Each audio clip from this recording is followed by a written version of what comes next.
Hello everyone, आप सबका हमारे चैनल टेस्ट क्विज में स्वागत है। आज हमारे पास टॉपिक अवेलेबल है पीपीटी साइंस का। हम स्टार्ट कर रहे हैं यूनिट 1 पहले से और हम इसमें हैं थर्ड चैप्टर पे, जिसमें हमारे पास अवेलेबल था एनर्जी। अब इस एनर्जी पे हमने पहले प्रीवियस क्लास में देखा था कि वर्क डन और एनर्जी क्या है। प्रीवियस क्लास में हमने ये भी डिफाइन किया था कि हमारे पास कितने different types of work done available है।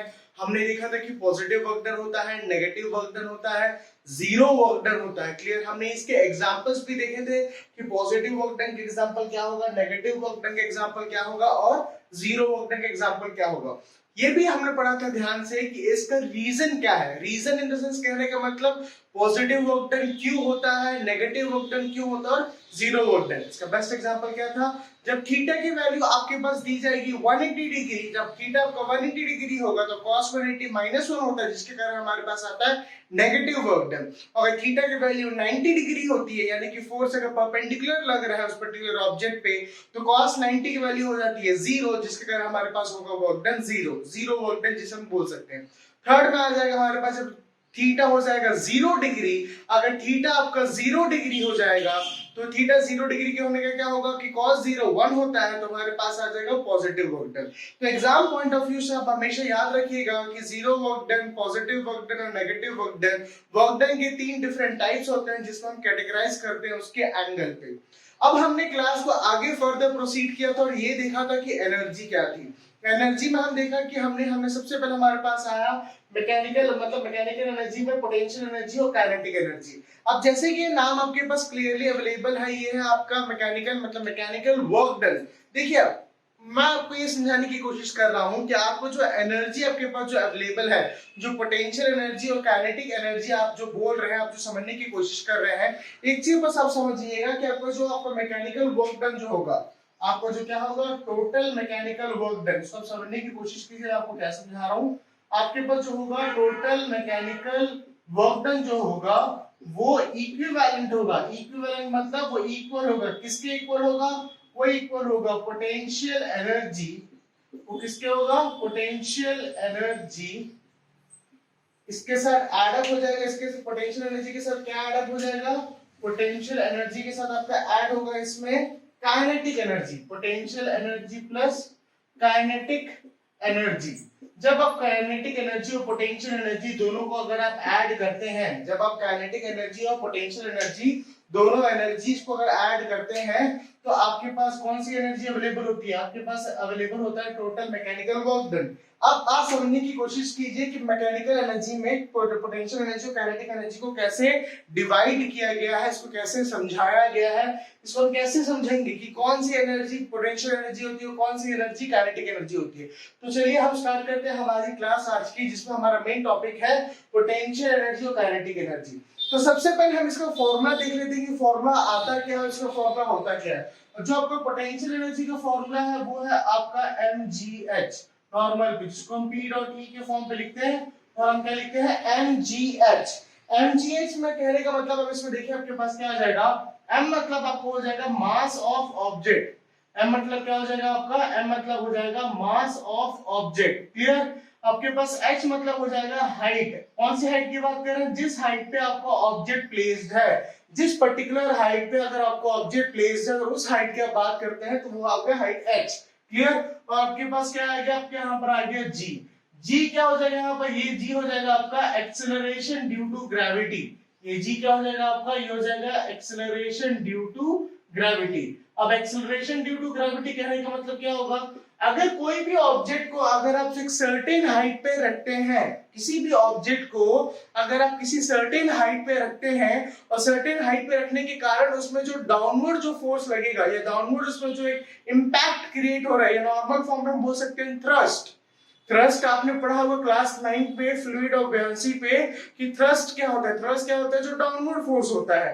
अब यहाँ पर डाउनवर्ड क्या लग रहा है? ग्रेविटी। तो कि आप पोटेंशियल एनर्जी कैसे समझ सकते हैं कि कोई भी ऑब्जेक्ट अगर एक सर्टेन हाइट पे रखा हुआ है और वो कांस्टेंट है, वो कोई भी मूवमेंट को गेन नहीं कर रहा है, इसमें आप क्लियर लिख सकते हैं नो मूवमेंट। ये आपके अपने समझने के आप लिख सकते हैं कि इसमें कोई भी मूवमेंट नहीं होगा। आप क्लियर लिख सकते हैं नो मूवमेंट। हम नो मूवमेंट क्यों बोल रहे हैं? जब वो किस पोजीशन पे हो? वो रेस्ट पोजीशन पे होगा। वो किस पोजीशन पे होगा? अगर वो रेस्ट पोजीशन पे होगा तो उस पर्टिकुलर कंडीशन पे हम उसको क्या बोलते हैं, वो कौन सी एनर्जी को गेन कर रहा है या कौन सी एनर्जी को वो पोजेस कर रहा है, वो पर्टिकुलर एनर्जी है हमारी पोटेंशियल एनर्जी। आया आपको समझ पे? पोटेंशियल एनर्जी क्या होता है? पोटेंशियल एनर्जी मतलब वो एनर्जी होती है जब ऑब्जेक्ट को एक सर्टेन हाइट पे रखा जाए और सर्टेन हाइट पे रखने के बाद उसमें कोई भी मूवमेंट ना हो, कोई भी उसमें पर्टिकुलर वेलोसिटी गेन ना करे, एक्सेलरेशन गेन ना करे, वो एकदम कांस्टेंट हो, एकदम स्टिल और रेस्ट पोजीशन पे हो, तो वो पर्टिकुलर ऑब्जेक्ट जो एनर्जी को वो गेन करेगा या पोजेस करेगा, वो कौन सी एनर्जी होगी? Potential energy. आया आपको समझ पे? अब नेक्स्ट एनर्जी में हमारे पास आते हैं। नेक्स्ट एनर्जी हमारे पास अवेलेबल है वो है आपका काइनेटिक एनर्जी। अब काइनेटिक एनर्जी क्या होता है इसको फॉर्मूला देख लीजिए, आपके पास क्या आ जाएगा? काइनेटिक एनर्जी को हम लिख सकते हैं k डॉट ई, इसका फॉर्मूला आपके पास होता है हाफ mv²। काइनेटिक एनर्जी का फॉर्मूला आपके पास अवेलेबल है। क्या है काइनेटिक एनर्जी का फॉर्मूला? काइनेटिक एनर्जी का फॉर्मूला है हाफ mv²। अब हाफ mv² में क्या क्या चीज हमारे पास अवेलेबल है, क्या जानते हैं? अगेन m क्या हो जाएगा आपका? Mass of object. Again m क्या हो जाएगा आपका? मास ऑफ ऑब्जेक्ट आ जाएगा। फिर आपके पास v क्या हो जाएगा? v है वेलोसिटी, वेलोसिटी ऑफ ऑब्जेक्ट। लेकिन कौन सी वेलोसिटी की बात कर रहे हैं? हम बात कर रहे हैं फाइनल वेलोसिटी की। हम किस वेलोसिटी की बात कर रहे हैं? हम बात कर रहे हैं फाइनल वेलोसिटी की। अब आप समझने की कोशिश कीजिए, मैंने यहाँ पर क्लियर लिखा है वेलोसिटी, आपको क्लियरली दिख रहा होगा यहाँ पर कि आपके इस फॉर्मूले पे यहाँ v भी अवेलेबल है। अगर इस फॉर्मूले पे अगर आपके पास v भी अवेलेबल है तो कहने का मतलब क्या है? ऑब्जेक्ट किसी ना किसी मोशन पे तो वो होगा, चाहे वो स्लो पे हो, चाहे वो फास्ट मोशन पे हो, चाहे वो यूनिफॉर्म मोशन पे हो, वो किसी ना किसी मोशन पे होगा। मतलब वो किस जगह या किस पोजीशन पे नहीं हो सकता, किस स्टेट पे नहीं हो सकता, वो रेस्ट पे नहीं हो सकता। इस केस में काइनेटिक एनर्जी में आपने क्या देखा? हम ये देख रहे हैं कि वो पर्टिकुलर ऑब्जेक्ट रेस्ट पे नहीं होगा। कई सारे एग्जांपल ले सकते हैं। एक बाइक जा रहा है 40 किलोमीटर पर आवर की स्पीड पे, एक एथलीट किसी ग्राउंड पे या किसी टूर्नामेंट पे या कहीं भी कोई भी कंपटीशन पे वो रन कर रहा है तो उसकी काइनेटिक एनर्जी हो रही है। फैन अगर मान लीजिए 1200 आरपीएम पे आपके पास फैन अवेलेबल है, वो फैन अगर मान लीजिए 600 या 800 आरपीएम के हिसाब से वो कंटिन्यूस रोटेट कर रहा है तो उसकी भी काइनेटिक एनर्जी होगी। मोशन में आप ये मत सोचिएगा, आप ये मत समझिएगा कि मोशन मतलब हम रेक्टिलिनियर या एक स्ट्रेट लाइन की बात कर रहे हैं। मोशन मतलब आपका हो सकता है वो सर्कुलर मोशन पे भी आ सकता है, वो इलिप्टिकल ऑर्बिट पे भी आ सकता है, मतलब वो डिफरेंट आपके मोशंस पे वो अवेलेबल हो सकता है। अगर मैं एग्जांपल बताऊं आपको, इसको समझने की आप ये कोशिश कीजिएगा कि किसी भी ऑब्जेक्ट का जो मोशन होगा वो दो डिफरेंट टाइप्स पे हम मान सकते हैं। एक हम मान सकते हैं वो स्ट्रेट लाइन के हिसाब से जा रहा है और दूसरा हम मान सकते हैं या एज्यूम कर सकते हैं वो कर्व के फॉर्म पे जा रहा है। अगर आप मान के चलिए कि वो पर्टिकुलर ऑब्जेक्ट स्ट्रेट लाइन पे जा रहा है तो वो भी उसकी एक सर्टेन वेलोसिटी होगी। अगर मान लीजिए वो पर्टिकुलर ऑब्जेक्ट है वो पर्टिकुलर पोजीशन पे जिस स्टेट की हम बात कर रहे हैं, जैसे मान लीजिए मैं स्टेट बोलता हूं कि एक ऑब्जेक्ट टाइम पीरियड के हिसाब से, टाइम ड्यूरेशन के हिसाब से 2 से 3 स्टेट को चेंज करता है। हम एग्जांपल लेके चलते हैं। देखिए फॉर एग्जांपल हम कैसे स्टेट को ले रहे हैं। हमारे पास स्टेट कहने का मतलब है इस स्टेट पे उसका पोजीशन क्या था। जैसे मान लीजिए स्टेट पे सबसे पहला आपके पास फैक्टर क्या आ जाएगा? पहला फैक्टर आपके पास आ जाएगा टाइम पीरियड, कि किस स्टेट में कौन से टाइम पीरियड की आप बात कर रहे हैं। तो मान लीजिए इनिशियली एक ऑब्जेक्ट आपके पास अवेलेबल है जो रेस्ट पे है। इनिशियली आपने एक ऑब्जेक्ट को एज्यूम किया, आपने बोला कि ये मेरे पास एक ऑब्जेक्ट अवेलेबल है जो किस पोजीशन पे है? रेस्ट पोजीशन पे है। तो मैंने क्या बोला कि मान लीजिए वो जो t1 जो उसके पास इनिशियल टाइम पीरियड था, t1 जो उसके पास इनिशियल टाइम पीरियड था, तो उस इनिशियल पीरियड पे हमने क्या बोला? इस इनिशियल पीरियड पे क्या हो गया? ये किस पोजीशन पे? रेस्ट पे है। अगर ये रेस्ट पे तो वेलोसिटी क्या हो जाएगी? जीरो हो जाएगी। अगर वेलोसिटी जीरो होगी तो काइनेटिक एनर्जी क्या हो जाएगा? इसका जीरो हो जाएगा। अगर काइनेटिक एनर्जी जीरो है तो अब अगर काइनेटिक एनर्जी आपकी जीरो वैल्यू आ रही है, अब आप ये चेक करेंगे कि इसकी पोटेंशियल एनर्जी है कि नहीं। आपने तो ये पढ़ा, हमने ये देखा इसको इसमें टॉपिक में ध्यान से कि हमारे पास टोटल मैकेनिकल वर्क डन है। आपका total mechanical work done kinetic energy plus potential energy होता है। अगर मैं उस पर्टिकुलर पोजीशन पे, इनिशियल पोजीशन पे देखता हूं कि मेरा टोटल मैकेनिकल वर्क डन क्या है, तो मेरा तो काइनेटिक एनर्जी जीरो आ रहा है। क्यों काइनेटिक एनर्जी जीरो आया है? क्योंकि मेरा वेलोसिटी जीरो है। क्यों वेलोसिटी जीरो है? क्योंकि वो रेस्ट पोजीशन पे, अगर वो रेस्ट पोजीशन पे है, वेलोसिटी 0 है, वो मूव नहीं कर रहा है, तो इस फॉर्मूले पे अगर आप रखेंगे काइनेटिक एनर्जी के हाफ mv स्क्वायर पे v 0 हो जाएगा, 0 से अगर ये मल्टीप्लाई होगा तो पूरा 0 हो जाएगा, अगर 0 हुआ तो काइनेटिक एनर्जी क्या हुआ, 0 हो गया आपका। अगर काइनेटिक एनर्जी 0 है तो ये वैल्यू तो पूरी अपनी 0 हो चुकी। अब हमारे पास दूसरी वैल्यू क्या बची है, पोटेंशियल एनर्जी। अब पोटेंशियल एनर्जी का फॉर्मूला क्या बोलते हैं, mgh। तो डेफिनेटली अगर आप किसी ऑब्जेक्ट की बात करें जिसके एक मास होगा तो इसकी वैल्यू तो आप बोल देंगे आपके पास है।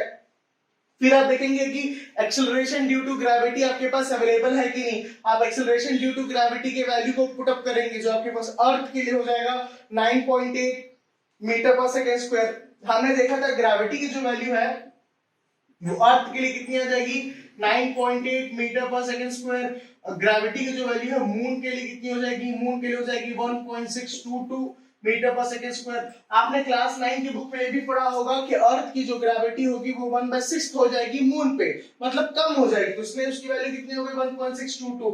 ऐसे डिफरेंट डिफरेंट है, जैसे जुपिटर का मास बहुत ज्यादा है तो डेफिनेटली उसकी ग्रेविटी भी क्या होगी, बाकी कंपैरेटिव प्लैनेट से बहुत ज्यादा होगी। जैसे उसकी ग्रेविटी हम लोग चलते हैं 24.7 मीटर पर सेकेंड स्क्वायर, वैसे डिफरेंट डिफरेंट है। तो डेफिनेटली आप मास की भी वैल्यू को प्लेस करेंगे और ग्रेविटी की वैल्यू को प्लेस करेंगे। अब बात आती है हाइट। अगर मान लीजिए पर्टिकुलर ऑब्जेक्ट किसी हाइट पे नहीं रखा हुआ है, आप रेफरेंस पॉइंट पे ग्राउंड लेवल को ही लेके चल रहे हैं। आप रेफरेंस पॉइंट में किसको लेके चल रहे हैं, ग्राउंड लेवल को लेके चल रहे हैं। अगर आप रेफरेंस पॉइंट में ग्राउंड लेवल को लेके चल रहे हैं तो इस कंडीशन में क्या हो जाएगा, हाइट आपको क्या हो जाएगा, 0। अगर हाइट मेरा 0 है, अगर हाइट की वैल्यू को मैं 0 लेके चल रहा हूं तो मेरा पोटेंशियल एनर्जी क्या हो जाएगा, 0। तो पोटेंशियल एनर्जी भी मेरा 0 हुआ, काइनेटिक एनर्जी भी 0 हुआ, तो मैकेनिकल वर्क डन क्या हो जाएगा मेरा 0। मैकेनिकल वर्क डन इस केस में क्या हो जाएगा, 0। मतलब आपके पास अगर कोई केस देता है एग्जामिनेशन पे कि आप ऐसे कोई केस को डील कीजिए जिस केस में आपके पास मैकेनिकल वर्क डन 0 हो। मैं यहाँ इंडिविजुअल किसी की बात नहीं कर रहा हूं, मैं यहाँ इंडिविजुअली किसी को पॉइंट नहीं कर रहा हूं कि क्या पोटेंशियल एनर्जी 0 कब होगा, कि काइनेटिक एनर्जी 0 कब होगा।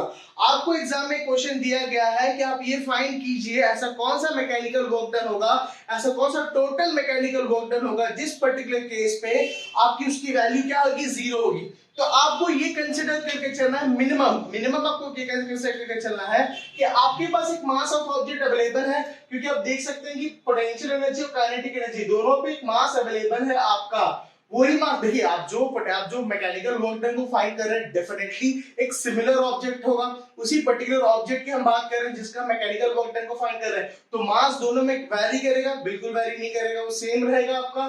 लेकिन जो वैरी करेगा वो रहेगी वेलोसिटी, जो फाइनल वेलोसिटी को वो अटेन करेगा, और दूसरा हो जाएगा ग्रेविटी और हाइट। तो मैंने क्या बोला आपसे कि सिंपल अगर 0 आपको प्रूफ करना है, एग्जामिनेशन आपको क्वेश्चन देता है ऐसा कोई भी केस को कंसीडर कीजिए जिसमें टोटल मैकेनिकल वर्क डन 0 होगा। तो सबसे पहले आपने मास को कंसीडर कर लिया, फिर आप बोलेंगे कि वो ऑब्जेक्ट किस पोजीशन पे है, रेस्ट पे है। मतलब दोनों में से, दोनों एनर्जी में, पोटेंशियल एनर्जी काइनेटिक एनर्जी को, आप एक एनर्जी को तो सीधा रिमूव ही कर दे रहे हैं। मैंने आपको समझाया था जब तक बॉडी कोई भी एनर्जी को पोजेस करता है, अगर काइनेटिक एनर्जी को पोजेस करना चाहता है तो या तो वो यूनिफॉर्म मोशन पे हो या नॉन यूनिफॉर्म मोशन पे हो, ऑप्टिकल में मतलब किसी भी फॉर्म पे वो होना चाहिए, चाहे वो स्ट्रेट लाइन कवर करे, इलिप्टिकल कवर करे या किसी पैराबोलिक पाथ में कवर करे, वो किसी कर्व पे या स्ट्रेट पे, उसको मोशन पे तो होना चाहिए। तो हमने एक को तो डायरेक्टली रिमूव कर दिया कि वो किसी भी मोशन में नहीं है, क्योंकि हमारे पास वेलोसिटी हमने क्या कंसीडर करके चला, 0।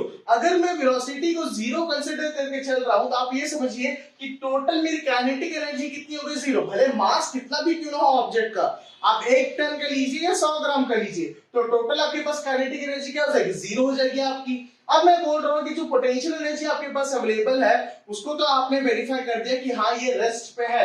अगर रेस्ट पे है तो उसकी पोटेंशियल एनर्जी होगी, अगर उसकी पोटेंशियल एनर्जी होगी तो मान के चलिए जो मैं मास की बात करता हूं, मैंने मास की वैल्यू को पुटअप किया, ग्रेविटी की वैल्यू को भी पुटअप कर दिया, एग्जाम में दे दिया 10 मीटर पर सेकंड स्क्वायर अप्रोक्सीमेटली ले सकते हैं आप, तो उसकी वैल्यू को प्लेस कर दीजिए, 9.8 को प्लेस कर दीजिए। अब हाइट की जो बात आती है, हाइट आपको डिपेंड कैसे करेगा, हाइट आपको डिपेंड करेगा कि ऑब्जेक्ट ग्राउंड पे रखा है कि किसी सर्टेन लेवल हाइट पे। अब रेफरेंस पॉइंट में मान लीजिए कि ऑब्जेक्ट कहां पर रखा हुआ है, ग्राउंड पोजीशन पे ही रखा हुआ है, तो ग्राउंड के हिसाब से वो हाइट क्या हो जाएगी 0, क्योंकि ग्राउंड और ऑब्जेक्ट अगर मान लीजिए कोई भी ऑब्जेक्ट अगर आपका ग्राउंड सरफेस के ऊपर रखा हुआ है, अगर ग्राउंड सरफेस पे रखा हुआ है तो हाइट और मतलब क्या हो जाएगा, इंटरमीडिएट डिफरेंस 0 हो जाएगा। अगर आपका इंटरमीडिएट डिफरेंस 0 हुआ तो आपका हाइट भी क्या हो जाएगा, 0 हो जाएगा। अगर हाइट 0 है तो पूरे इक्वेशन को जब आप 0 से मल्टीप्लाई करेंगे तो पोटेंशियल एनर्जी क्या आएगी आपकी 0। अगर पोटेंशियल एनर्जी आपकी 0 आ रही है तो सिंपल हो गया आपका कि जब पोटेंशियल एनर्जी की वैल्यू को 0 प्लेस करेंगे प्लस काइनेटिक एनर्जी की वैल्यू को 0 प्लेस करेंगे तो मैकेनिकल वर्क डन क्या हो जाएगा, 0 हो जाएगा। तो इस केस में आप बता सकते हैं कि ऐसा केस है, ये ऐसा सिचुएशन है, ये ऐसा सर्कमस्टेंस है जिसमें आप बोल रहे हैं कि आपकी टोटल मैकेनिकल वर्क डन क्या हुआ, 0 हुआ। आपका टोटल मैकेनिकल वर्क डन क्या हुआ, 0। बस इस केस आपको दो चीज को एज्यूम करना है मिनिमम तरीके से। एक हो जाएगा आपका कि वेलोसिटी आपकी 0 है और दूसरा आपका पोजीशन किसमें है, रेस्ट पोजीशन में है। तो तीसरा ऑटोमेटिक आप बोल सकते हैं कि वो ग्राउंड लेवल पे रखा हुआ है, जिसके कारण हमारे रेफरेंस पॉइंट के हिसाब से हाइट क्या हो जाएगी, 0। अब मैं इस टॉपिक को आगे फर्दर लेके जाता हूं। फर्दर हम ये पढ़ेंगे कि अगर कोई भी ऑब्जेक्ट आपका, किसी भी ऑब्जेक्ट की बात करते हैं, अगर वो किसी तीन पोजीशन को डिफाइन करता है, जैसे एग्जांपल मान के चलिए कि ये आपके पास ग्राउंड सरफेस है, हमने क्या असम्पशन लिख के चला कि हमारे पास कौन सा सरफेस है, ये हमारा ग्राउंड सरफेस है। अब ग्राउंड सरफेस पे हमने तीन कंसीडरेशन लेके चलेंगे, केस 1, केस 2, केस 3। तो केस 1 आपको क्या बोलता है, केस 1 आपको डिफाइन ये करता है कि ऑब्जेक्ट एक सर्टेन पोजीशन पे रखा हुआ है जो मैक्सिमम हाइट पे है। जिस ऑब्जेक्ट की बात कर रहे हैं, जिस ऑब्जेक्ट का आप एक मैकेनिकल वर्क डन को कैलकुलेट कर रहे हैं, एनर्जी को तीन पोजीशन में क्या होगा, केस 1 में आप बोल रहे हैं कि ऑब्जेक्ट किस हाइट पे, एक certain height, maximum height h पे आप उस ऑब्जेक्ट को रखे हुए हैं जिसका मास m है। तो ये हाइट क्या होगी, h max हो गया। अब ग्रेविटी के कारण धीरे धीरे ऑब्जेक्ट क्या होगा, डाउनवर्ड फॉल होगा। ग्रेविटी के कारण ऑब्जेक्ट अगर धीरे धीरे डाउनवर्ड फॉल होगा तो किसी एक पोजीशन पे आएगा जो ग्राउंड के और उसके मैक्सिमम के इंटरमीडिएट होगा। जो ग्राउंड पोजीशन के, हम किसकी बात कर रहे हैं, ग्राउंड पोजीशन के और h max पोजीशन के, वो क्या होगा, इन बिटवीन होगा। आपको आई बात समझ में, हम किसकी बात कर रहे हैं, वो ग्राउंड पोजीशन और h max पोजीशन के क्या होगा, इन बिटवीन होगा। तो मान लीजिए ऑब्जेक्ट कहां पर आया, इस पोजीशन पे आया, अगेन यहाँ वही उसका मास होगा, सेम मास m हो जाएगा। ग्रेविटी अगेन उस पर एक्ट करेगी, लेकिन यहाँ पर जो हाइट हो जाएगा वो उसका हाइट थोड़ा सा मिनिमम हो जाएगा, तो हम इसको h मिनिमम मान के एज्यूम करके चलते हैं। अगेन यहाँ मान के चलते कि इनिशियल हमारे पास टाइम पीरियड t1 था, यहाँ पर हमारे पास टाइम पीरियड इंक्रीज हुआ, ये आ गया आपके पास t2, फिर ये आपका टाइम पीरियड इंक्रीज हुआ, ये क्या हो गया आपका t3। जैसे कि आपने टाइम पीरियड इंक्रीज किया, t3 मान के चलते हैं उसका क्या मैक्सिमम टाइम पीरियड है। हम मान के चलते हैं जो t3 हमारे पास अवेलेबल है वो क्या है, वो मैक्सिमम टाइम पीरियड है। तो वो कहां पर आया है, वो आया है अब ग्राउंड सरफेस पे। तो ग्राउंड सरफेस पे आने के बाद यहाँ क्या हो जाएगा, हाइट आपकी 0 हो जाएगी। हाइट कैसे 0 हो जाएगी, आपकी हाइट इसलिए 0 होगी क्योंकि इस ऑब्जेक्ट का और इस सरफेस के बीच में कोई भी डिफरेंस है नहीं है, तो हाइट हमारी 0 हो जाएगी। लेकिन उस ऑब्जेक्ट एक सर्टेन मास रहेगा और ग्रेविटी की वैल्यू हमारे पास क्या हो जाएगी, 0 हो जाएगी। ग्रेविटी क्यों 0 होगा, अब इस, हाँ अब यहाँ पर एक आपको क्वेश्चन आ सकता है, क्या ग्रेविटी 0 रहेगा या ग्रेविटी 9.8 मीटर पर सेकंड स्क्वायर आप कंसीडर करके चलेंगे। तो ये आपके पास एक क्वेश्चन अवेलेबल होगा कि ग्रेविटी की वैल्यू को आप 0 कंसीडर करके चलेंगे कि ग्रेविटी की वैल्यू को आप 9.8 मीटर पर सेकंड स्क्वायर को कंसीडर करके चलेंगे। ये टोटल डिपेंड करता है कि ये ऑब्जेक्ट इसके बाद फर्दर मोशन में आता है कि नहीं। ये टोटल किस पे कंसीडर करेगा आपका, ये टोटल आपका कंसीडरेशन होगा कि ये ऑब्जेक्ट आपका आगे फर्दर मोशन होता है कि नहीं। तो इसमें क्या करेंगे, इसमें हाँ बिल्कुल आप तीनों केसेस में, एक केस 1 जो आपके पास पहला अवेलेबल है, केस 2 जो आपके पास सेकंड है और केस 3 की हम जो बात कर रहे हैं, ये तीनों केस में आप टोटल मैकेनिकल वर्क डन को कैलकुलेट करेंगे। मैं नेक्स्ट क्लास में जरूर इसको डिटेल में बताऊंगा, बस इस क्लास में आपको ब्रीफ कर रहा हूं कि हम कैसे करेंगे कि हमारे पास जो तीनों जो केसेस हैं, केस 1, केस 2, केस 3, जो तीन टाइम पीरियड में आपके पास अवेलेबल है, time period t1, time period t2, time period t3, जिसमें हम ये बोल के चल रहे हैं कि हम तीनों केस में क्या फाइंड करेंगे, टोटल मैकेनिकल वर्क डन। हम तीनों केस में क्या फाइंड करके चलेंगे, हम तीनों केस में फाइंड करके चलेंगे टोटल मैकेनिकल वर्क डन। मतलब मैं केस 1 में भी potential energy plus kinetic energy को सॉल्व करूंगा, केस 2 में भी potential energy plus kinetic energy को मैं सॉल्व करूंगा। ये मैं केस 1 की बात कर रहा हूं आपसे, ये मैं केस 2 की बात कर रहा हूं मैं आपसे, और केस 3 में भी मैं potential energy plus kinetic energy को सॉल्व करूंगा। ये केस 3 की बात कर रहा हूं। आपको मैं थोड़ी आश्चर्य की बात बता दूं, आपको थोड़ा अलग लगेगा कि सर ऐसे कैसे पॉसिबल है, लेकिन ये पॉसिबल है तीनों केस में मतलब केस 1 में भी, केस 2 में भी और केस 3 में भी, तीनों केस में आपको जो टोटल एनर्जी वहां पर आएगा, टोटल मैकेनिकल एनर्जी जो उसके पास अवेलेबल होगी वो होगी mgh। तीनों कहा एकदम, आपने एकदम सही सुना, आपने एकदम सही समझने की कोशिश करें कि जो तीनों केस में आपके पास जो एनर्जी होगी वो क्या होगी, mgh। अब ये कैसा पॉसिबल है कि तीनों केस में उसकी एनर्जी mgh ही होगी, जबकि काइनेटिक एनर्जी भी उसके पास होनी चाहिए, क्योंकि ऑब्जेक्ट वो फॉल कर रहा है।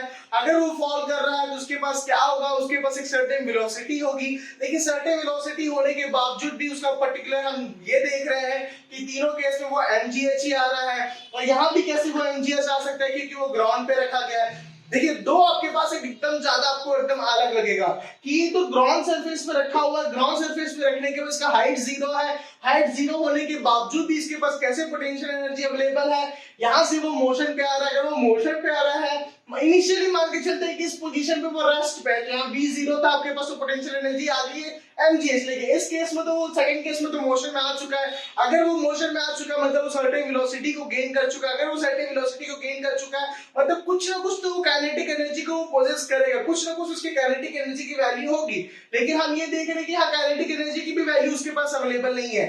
तो हाँ इसी चीज को, इसी डेरिवेशन को हम नेक्स्ट क्लास में आगे फर्दर कंटिन्यू करेंगे कि ये डेरिवेशन कैसे सॉल्व होगा और हम कैसे फाइंड आउट करेंगे कि तीनों केस में इसकी वैल्यू क्या होगी, mgh होगी। तो ये आपके पास बहुत बड़ा इंपॉर्टेंट पॉइंट आ जाएगा कि ये जो क्वेश्चन है ये आपका बोर्ड एग्जाम से ओरिएंटेड क्वेश्चन है कि कैसे एक ऑब्जेक्ट को अगर आप 3 डिफरेंट पोजीशन में अगर आप रखते हैं, जिसमें आप बोलते हैं कि केस 1, केस 2, केस 3, जो 3 अलग टाइम पीरियड को जो आपका डील करता है, जो टाइम पीरियड t1 है, t2 है, t3 है। एक और चीज मैं आपको बता दूं कि जो यहाँ पर आपको जो टाइम पीरियड जो आपको कवर हो रहा है, जो आपने लिखा है time period t1, t2, t3, इसको आप यूनिफॉर्म लेके चलेंगे।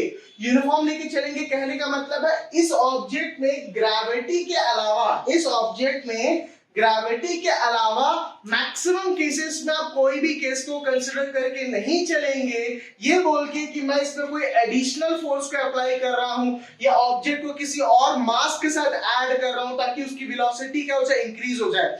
मैं यहाँ पर कोई भी ऐसे फैक्टर, कोई भी ऐसा फोर्स को इंक्लूड नहीं करूंगा जिसके कारण इसकी वेलोसिटी इंक्रीज हो। ये चीज को बहुत अच्छे से ध्यान रखिएगा, क्योंकि अगर इसकी वेलोसिटी अगर इंक्रीज होती है तो वो ले दे के आपको कहीं ना कहीं इक्वेशंस फॉर्म करने में आपको एक प्रॉब्लमेटिक सिचुएशन को क्रिएट करेगा। Clear? Thank you so much class, हमारे क्लास में जुड़ने के लिए। फिर नेक्स्ट क्लास में आपसे मुलाकात होगी इसी टॉपिक को आगे फर्दर कंटिन्यू करते हुए।